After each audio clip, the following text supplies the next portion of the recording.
존경하는 국민 여러분, 저는 오늘 비상계엄에 관한 입장을 밝히기 위해 이 자리에 섰습니다. 지금 야당은 비상계엄 선포가 내란죄에 해당한다며 광란의 칼춤을 추고 있습니다. 정말 그렇습니까? 과연 지금 대한민국에서 국정마비와 국헌문란을 벌이고 있는 세력이 누구입니까? 지난 2년 반 동안 거대 야당은 국민이 뽑은 대통령을 인정하지 않고 끌어내리기 위해 퇴진과 탄핵 선동을 멈추지 않았습니다. 대선 결과를 승복하지 않은 것입니다. 대선 이후부터 현재까지 무려 178회에 달하는 대통령 퇴진 탄핵 집회가 임기 초부터 열렸습니다. 대통령의 국정 운영을 마비시키기 위해 우리 정부 출범 이후부터 지금까지 수십 명의 정부 공직자 탄핵을 추진했습니다. 탄핵된 공직자들은 아무 잘못이 없어도 소추부터 판결 선고시까지 장기간 직무가 정지됩니다. 탄핵이 발의되고 소추가 이루어지기 전 많은 공직자들이 자진 사퇴하기도 하였습니다. 탄핵 남발로 국정을 마비시켜 온 것입니다.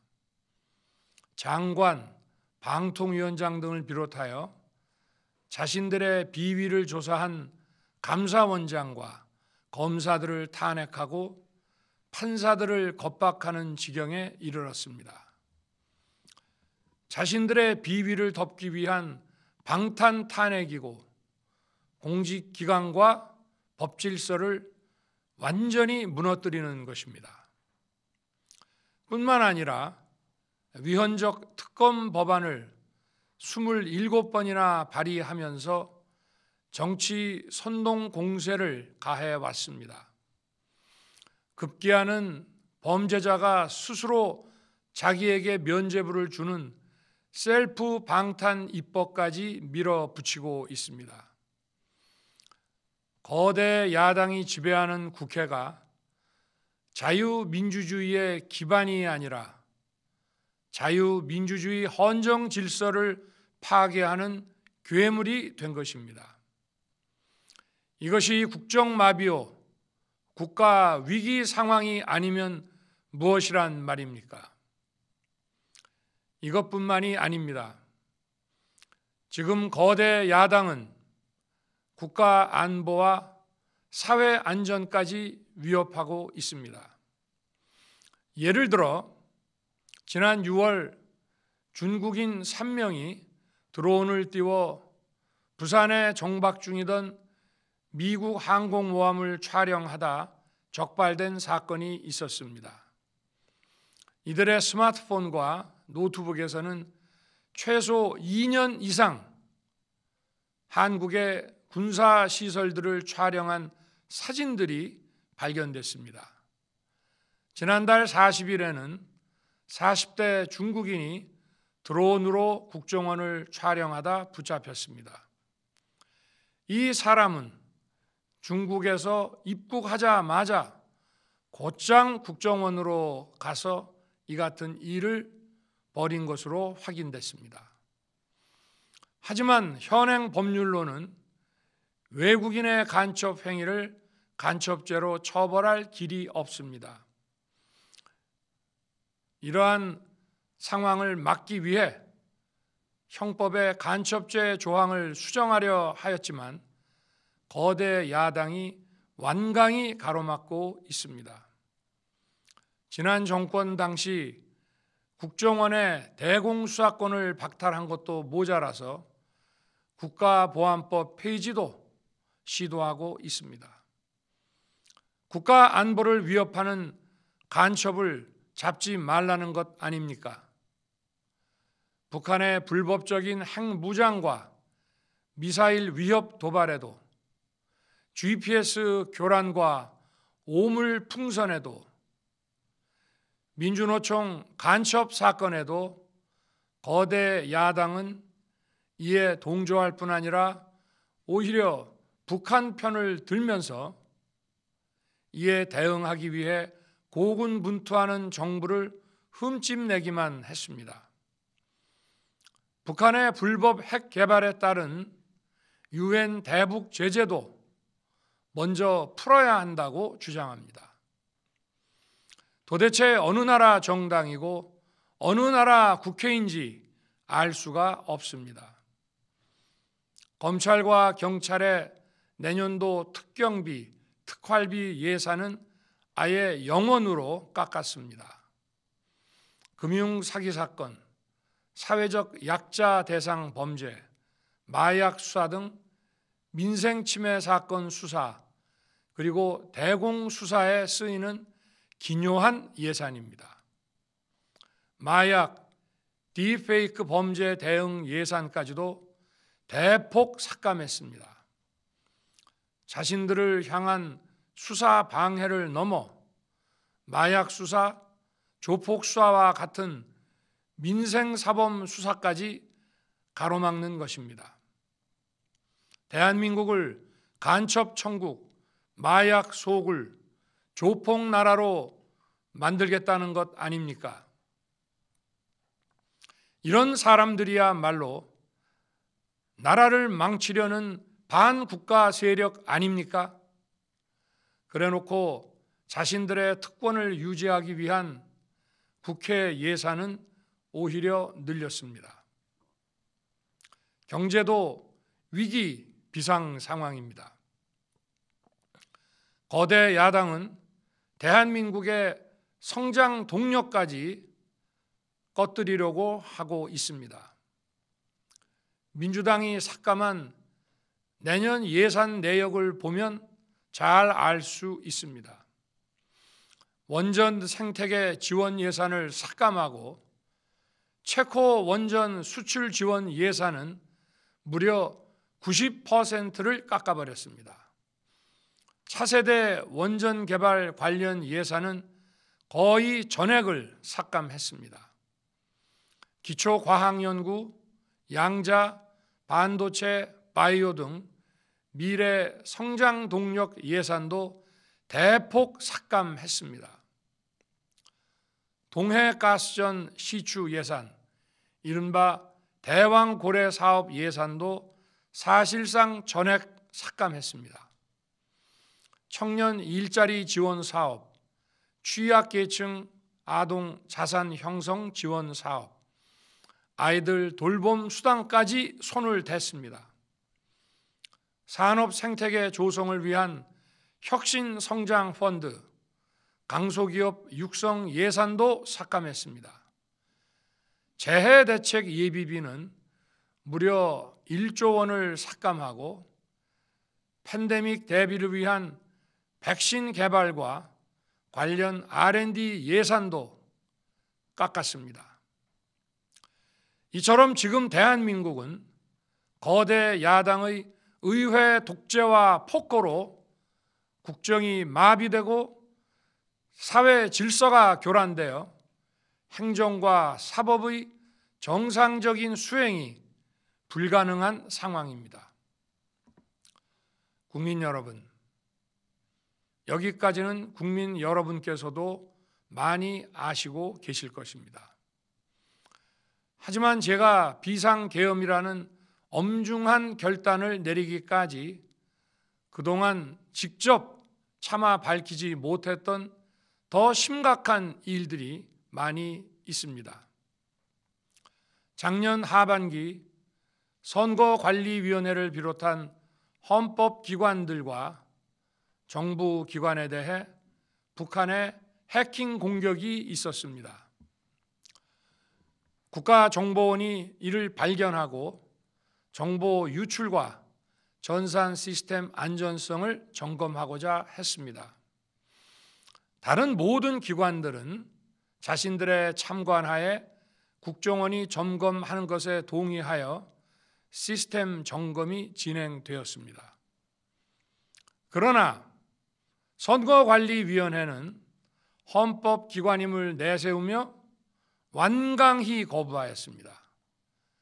그러다가 선관위의 대규모 채용 부정 사건이 터져 감사와 수사를 받게 되자 국정원의 점검을 받겠다고 한 발 물러섰습니다. 그렇지만 전체 시스템 장비의 아주 일부분만 점검에 응하였고 나머지는 불응했습니다. 시스템 장비 일부분만 점검했지만 상황은 심각했습니다. 국정원 직원이 해커로서 해킹을 시도하자 얼마든지 데이터 조작이 가능하였고 방화벽도 사실상 없는 것이나 마찬가지였습니다. 비밀번호도 아주 단순하여 1, 2, 3, 4, 5 같은 식이었습니다. 시스템 보안관리 회사도 아주 작은 규모의 전문성이 매우 부족한 회사였습니다. 저는 당시 대통령으로서 국정원의 보고를 받고 충격에 빠졌습니다. 민주주의의 핵심인 선거를 관리하는 전산 시스템이 이렇게 엉터리인데 어떻게 국민들이 선거 결과를 신뢰할 수 있겠습니까? 선관위도 국정원의 보안 점검 과정에 입회하여 지켜보았지만 자신들이 직접 데이터를 조작한 일이 없다는 변명만 되풀이할 뿐이었습니다. 선관위는 헌법기관이고 사법부 관계자들이 위원으로 있어 영장에 의한 압수수색이나 강제 수사가 사실상 불가능합니다. 스스로 협조하지 않으면 진상규명이 불가능합니다. 지난 24년 4월 총선을 앞두고도 문제 있는 부분에 대한 개선을 요구했지만 제대로 개선되었는지는 알 수 없습니다. 그래서 저는 이번에 국방장관에게 선관위 전산 시스템을 점검하도록 지시한 것입니다.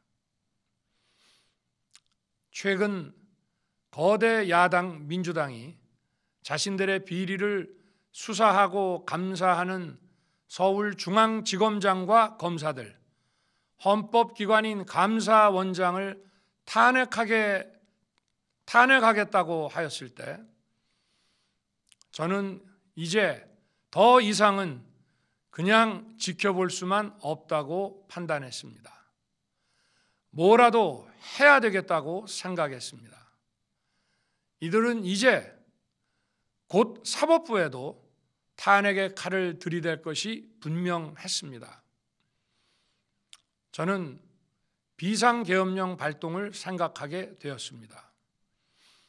거대 야당이 헌법상 권한을 남용하여 위헌적 조치들을 계속 반복했지만 저는 헌법의 틀 내에서 대통령의 권한을 행사하기로 했습니다.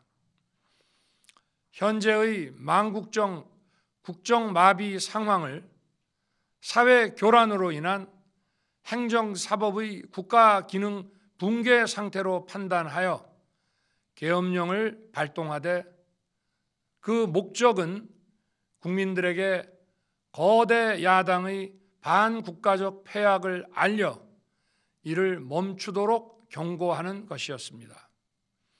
그럼으로써 자유민주주의 헌정질서의 붕괴를 막고 국가 기능을 정상화하고자 하였습니다. 사실 12월 4일 계엄 해제 이후 민주당에서 감사원장과 서울중앙지검장 등에 대한 탄핵안을 보류하겠다고 발표하여 짧은 시간의 계엄을 통한 메시지가 일정 부분 효과가 있었다고 생각했습니다. 그러나 이틀 후 보류하겠다던 탄핵 소추를 그냥 해버렸습니다. 비상계엄의 명분을 없애겠다는 뜻이었습니다. 애당초 저는 국방장관에게 과거의 계엄과는 달리 계엄의 형식을 빌려 작금의 위기 상황을 국민들께 알리고 호소하는 비상조치를 하겠다고 했습니다. 그래서 질서 유지에 필요한 소수의 병력만 투입하고 실무장은 하지 말고 국회의 계엄 해제 의결이 있으면 바로 병력을 철수시킬 것이라고 했습니다. 실제로 국회의 계엄 해제 의결이 있자 국방부 청사에 있던 국방장관을 제 사무실로 오게 하여 즉각적인 병력 철수를 지시하였습니다. 제가 대통령으로서 발령한 이번 비상조치는 대한민국의 헌정 질서와 국헌을 망가뜨리려는 것이 아니라 국민들에게 망국의 위기 상황을 알려드려 헌정 질서와 국헌을 지키고 회복하기 위한 것입니다. 소규모이지만 병력을 국회에 투입한 이유도 거대 야당의 망국적 행태를 상징적으로 알리고 계엄 선포 방송을 본 국회 관계자와 시민들이 대거 몰릴 것을 대비하여 질서 유지를 하기 위한 것이지 국회를 해산시키거나 기능을 마비시키려는 것이 아님은 자명합니다. 300명 미만의 실무장하지 않은 병력으로 그 넓은 국회 공간을 상당 기간 장악할 수 없는 것입니다. 과거와 같은 계엄을 하려면 수만 명의 병력이 필요하고 광범위한 사전 논의와 준비가 필요하지만 저는 국방장관에게 계엄령 발령 담화 방송으로 국민들께 알린 이후에 병력을 이동시키라고 지시했습니다. 그래서 10시 30분 담화 방송을 하고 병력 투입도 11시 30분에서 12시 조금 넘어서 이루어졌으며 1시 조금 넘어 국회의 계엄 해제 결의가 있자 즉각 군 철수를 지시하였습니다. 결국 병력이 투입된 시간은 한두 시간 정도에 불과합니다. 만일 국회 기능을 마비시키려 했다면 평일이 아닌 주말을 기해서 계엄을 발동했을 것입니다. 국회 건물에 대한 단전 단수 조치부터 취했을 것이고 방송 송출도 제한했을 것입니다. 그러나 그 어느 것도 하지 않았습니다. 국회에서 정상적으로 심의가 이루어졌고 방송을 통해 온 국민이 국회 상황을 지켜보았습니다. 자유민주 헌정 질서를 회복하고 수호하기 위해 국민들께 망국적 상황을 호소하는 불가피한 비상조치를 했지만 사상자가 발생하지 않도록 안전사고 방지에 만전을 기하도록 하였고 사병이 아닌 부사관 이상 정예 병력만 이동시키도록 한 것입니다. 저는 이번 비상계엄을 준비하면서 오로지 국방장관하고만 논의하였고 대통령실과 내각 일부 인사에게 선포 직전 국무회의에서 알렸습니다. 각자의 담당 업무 관점에서 우려되는 반대 의견 개진도 많았습니다. 저는 국정 전반을 보는 대통령의 입장에서 현 상황에서 이런 조치가 불가피하다고 설명했습니다. 군 관계자들은 모두 대통령의 비상계엄 발표 이후 병력 이동 지시를 따른 것이니만큼 이들에게는 전혀 잘못이 없습니다. 그리고 분명히 말씀드리지만 저는 국회 관계자의 국회 출입을 막지 않도록 하였고, 그래서 국회의원과 엄청나게 많은 인파가 국회 마당과 본관, 본회의장으로 들어갔고 계엄해제 안건 심의도 진행된 것입니다. 그런데도 어떻게든 내란죄를 만들어 대통령을 끌어내리기 위해 수많은 허위 선동을 만들어내고 있습니다. 도대체 2시간짜리 내란이라는 것이 있습니까? 질서 유지를 위해 소수의 병력을 잠시 투입한 것이 폭동이란 말입니까? 거대 야당이 거짓 선동으로 탄핵을 서두르는 이유가 무엇이겠습니까? 단 하나입니다. 거대 야당 대표의 유죄 선고가 임박하자 대통령의 탄핵을 통해 이를 회피하고 조기 대선을 치르려는 것입니다. 국가 시스템을 무너뜨려서라도 자신의 범죄를 덮고 국정을 장악하려는 것입니다. 이야말로 국헌문란 행위 아닙니까? 저를 탄핵하든 수사하든 저는 이에 당당히 맞설 것입니다. 저는 이번 계엄 선포와 관련해서 법적, 정치적 책임 문제를 회피하지 않겠다고 이미 말씀드린 바 있습니다. 저는 대통령 취임 이후 지금까지 단 한순간도 개인적인 인기나 대통령 임기 자리 보존에 연연해 온 적이 없습니다. 자리 보존 생각만 있었다면 국헌문란 세력과 구태여 맞서 싸울 일도 없었고 이번과 같이 비상계엄을 선포하는 일은 더더욱 없었을 것입니다. 5년 임기 자리 지키기에만 매달려 국가와 국민을 외면할 수 없었습니다. 저를 뽑아주신 국민의 뜻을 저버릴 수 없었습니다. 하루가 멀다 하고 다수의 힘으로 입법 폭거를 일삼고 오로지 방탄에만 혈안되어 있는 거대 야당의 의회 독재에 맞서 대한민국의 자유민주주의와 헌정 질서를 지키려 했던 것입니다. 그 길밖에 없다고 판단해서 내린 대통령의 헌법적 결단이자 통치 행위가 어떻게 내란이 될 수 있습니까? 대통령의 비상계엄 선포권 행사는 사명권 행사, 외교권 행사와 같은 사법심사의 대상이 되지 않는 통치 행위입니다. 국민 여러분, 지금 야당은 저를 중범죄자로 몰면서 당장 대통령직에서 끌어내리려 하고 있습니다.